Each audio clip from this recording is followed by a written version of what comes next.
اپنی جانوں پر ظلم کر لیے ہیں، انہوں نے گناہ کیے ہیں، رب کی نافرمانی کی ہے، اپنی جان کو دوزخ کا معاذ اللہ سزاوار کر لیا ہے، جنہوں نے اپنی جانوں پہ ظلم کیے ہیں، میرے ان بندوں سے فرما دے کیا لا تقنطوا من رحمت اللہ، ان سے فرما دے کہ یہ اپنے اللہ کی رحمت سے نا امید نہ ہو۔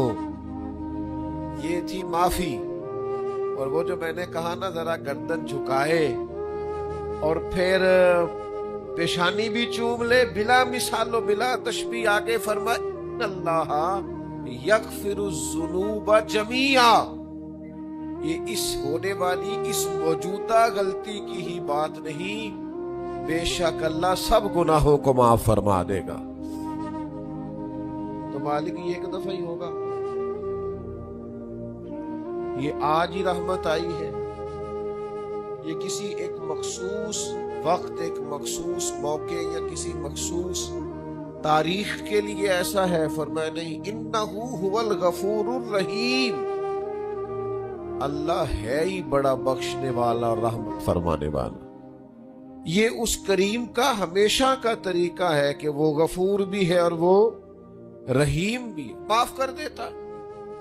اور ان اللہ یغفر الذنوب جمیعا، بے شک اللہ سب گناہوں کو معاف فرمائے گا۔ مجھے بتائیے، ہامتے کامتے لرزتے سہمے ڈرتے کب کبھی وجود پہ طاری ہوئی بندے میدان محشر میں جمع ہو، انہوں نے خبر ہو کہ ڈائری تو کھل گئی، آڈیو ویڈیو تو چل گئی، پتہ تو سارا آ گیا، فرشتے دفتر اعمال لے کر پہنچ گئے، چھوٹی سی چھوٹی ذرے کے برابر بھی کوتاہی تو یہاں تک آ گئی، بندہ ڈرے کانپے اور اچانک آواز کرم آئے، ان اللہ یغفر الذنوب جمیعا، بے شک اللہ سارے گناہوں کو معاف فرمانے والا ہے۔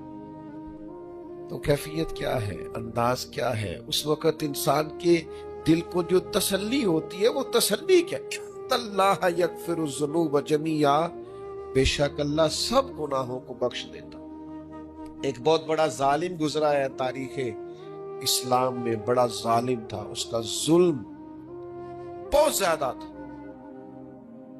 لیکن حضرت انس بن مالک فرمایا کرتے تھے، یہ اس کی ایک بات بڑی مجھے عجیب لگتی ہے، اس نے آخر میں ایک جملہ کہا تھا، ظالم بڑا تھا، اس نے آخر میں ایک جملہ کہا تھا، اس نے کہا تھا مالک میں نے ظلم کیے پر میں شرمندہ بڑا ہوں، پر یہ لوگ مجھ سے کہتے ہیں کہ میرے گناہ تیری رحمت سے زیادہ، مجھے بتا میرے گناہ تیرے کرم سے زیادہ تو نہیں؟ حضرت انس بن مالک فرماتے ہیں اس کی بات سن کر میرے دل کو چوٹ لگی، کہ یوں لگا اس نے منا لینا ہے رب کے کرم۔ وہ میرے بھائی اللہ کی عطا سے زیادہ تو نہیں، اس کے فضل سے زیادہ تو نہیں۔ رسول اللہ صلی اللہ تعالی علیہ وسلم فرماتے ہیں کہ رب فرماتے ہیں اگر میرے بندہ اتنے گناہ کرے کہ اس کے گناہ آسمان تک پہنچ جائیں، یا اتنے گناہ کرے کہ زمین کی تہ تک پہنچ جائیں، اور پھر وہ آ کے اپنے کریم رب کے حضور معافی مانگے سچے دل سے، تو اللہ پھر بھی اسے معاف فرما دے۔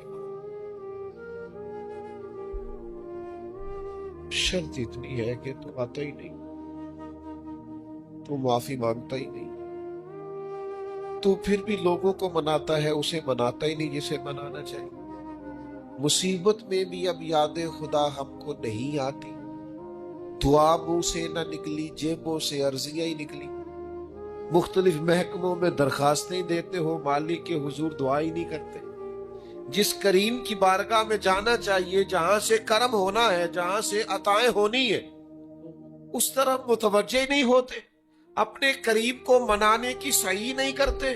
میرے بھائیوں، اللہ کی رحمت پر ہر وقت کامل توجہ، اللہ کے کرم پر ہر وقت توجہ، وہ بخش دے گا، وہ مہربانی کرے گا، وہ عطائیں کرے گا، وہ اپنے بندوں سے درگزر فرمائے گا، یہ شوق ہر وقت طبیعت میں قائم رہنا چاہیے، کبھی بھی اس کی رحمت سے نا امید۔ نوجوانوں سے بالخصوص کہوں گا، کیا ہو گیا اچھی نوکری نہیں ملتی، کوئی عرض نہیں، اگر وقتی طور پر پیسے کم ہیں تو کیا حرج ہے، کوئی مسئلہ نہیں. یہ بہت زیادہ جس کے پاس پیسے آ جاتے ہیں وہ تو کہنا شروع ہو جاتا ہے پیسوں میں سکون ہی نہیں. پوچھ لیں آپ، اگر تھوڑی دیر کے لیے کسی بیماری نے آن بھی لیا ہے تو بھائی بات بڑے کمال کی ہے، محبوب کی طرف سے شفائیں رہی ہیں. اگر ایک کڑوا گھونٹ آ گیا تو پھر کیا ہوا؟ ایک اگر وہاں سے کڑوا، وہ بڑی معروف بات ہے نا، سلطان محمود غزنوی کنو کھا رہے تھے تو انہوں نے پہلا ٹکڑا کنو کا، اس کا پہلا حصہ اسے کھولا، اس کی جو کاشی ہوتی اس میں سے پہلا ٹکڑا ایاز کو دیا تو ایاز گٹ گٹ کر کے کھا گیا. دوسرا بھی دیا تو کھا گیا، تیسرا بھی دیا، چوتھا محمود نے اپنے منہ میں ڈالا تو تھوک دیا، کہنے لگا اوہ اتنا کڑوا، سیلا بد ذائقہ. اس نے اگل ڈالا اس کو تو بعد میں کہنے لگا یار تو سارے کڑوے کھا گئے. تو یاس کہنے لگا بادشاہ تیرے ہاتھوں ساری زندگی میٹھے ملے، اب یہ 2-3 کڑوے مل جاتے اور میں اس طرح سے ان کو اگل ڈالتا تو یہ کوئی آئینے وفاداری، ساری زندگی شفا رہی اور اچانک پتا چلا ہے کہ ذرا تھوڑی شوگر ہو گئی. اتنی مایوسی جس نے ساری عمر شفائیں دی ہے، اگر کچھ دیر کے لیے وہ دکھ قبول محمد بخشا، بس راضی رہن پیارے، راضی رہنا چاہیے. اس کے کرم کی طرف توجہ، اس کی عطا کی طرف توجہ، اس کے فضل کی طرف ذہن. اپنے کریم رب کے ساتھ انسان کا اس طرح کا معاملہ کہ وہ کرم ہی کرے، وہ رحم ہی کرے گا، وہ عطائیں ہی فرمائے گا. اور کریم جب غالب آتا ہے نا تو کرم ہی کرتا ہے.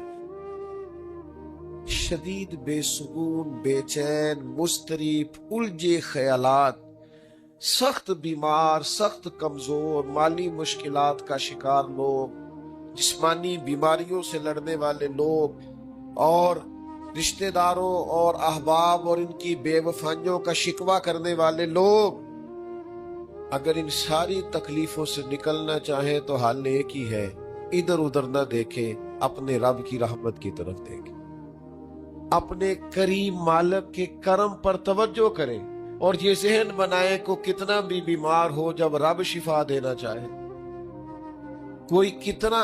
اور پھر حضور نے ایک بات ارشاد کی، کچھ باتیں ایسی ہیں جن کو بیان کرتے ہوئے نا گہرائیاں ساری ختم ہو جاتی ہیں کہ اس سے زیادہ گہری بات کیا ہو سکتی. رانائیاں اور رنگ سارے باندھ پڑ جاتے ہیں کہ اب اس میں جلوے اور کتنے بھرے جا سکتے تھے. ساری انسان کی سوچیں اور وسعتیں اچانک سمٹنے لگتی ہے کہ یار اتنی بڑی بات. یہ ذرا انداز دیکھیے حضور کا بیان کرنے کا. نبی پاک علیہ السلام فرماتے ہیں جب قیامت والے دن اللہ ان لوگوں کو اجر عطا کرے گا نا جن پر دنیا میں مشکلات آتی رہی، تو فرمایا وہ لوگ سوچیں گے کہ یہ تو مشکلات تھوڑی تھی، کاش کبھی زیادہ آ جاتی نا، کاش ہمارے وجود کینچیوں سے کاٹ دیے جاتے. وہ لوگ سوچیں گے، اور وہ بھی سوچیں گے جن پر مشکلات نہیں آئی تھی کہ کاش کبھی ہم بھی اس چکی سے پس کے آتے نا. اس سے زیادہ بھی کوئی اجر ہو سکتا ہے کہ رب کہتا ہے ان اللہ مع الصابرین، جو مصیبت پہ صبر کر دے اللہ اس کے ساتھ ہے. معیت الہی اس شخص کو نصیب ہو رہی. رحمت خداوندی سے کبھی نظر نہ ہٹائیں. آتی رہتی ہیں مشکلات، آتے رہتے ہیں دکھ، ہو جاتی ہیں غلطیاں، کمزور ہے انسان، کر بیٹھتا ہے گناہ بھی، لیکن ایک گناہ میرا ماں پیو ویکھے،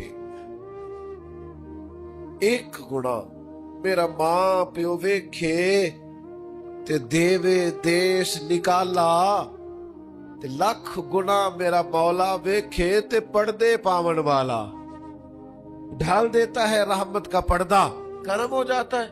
رحمت الہی سے کبھی توجہ نہ ہٹے. اپنے دل کو ٹھنڈا رکھنے کے لیے، طبیعت کو سکون میں رکھنے کے لیے رحمت.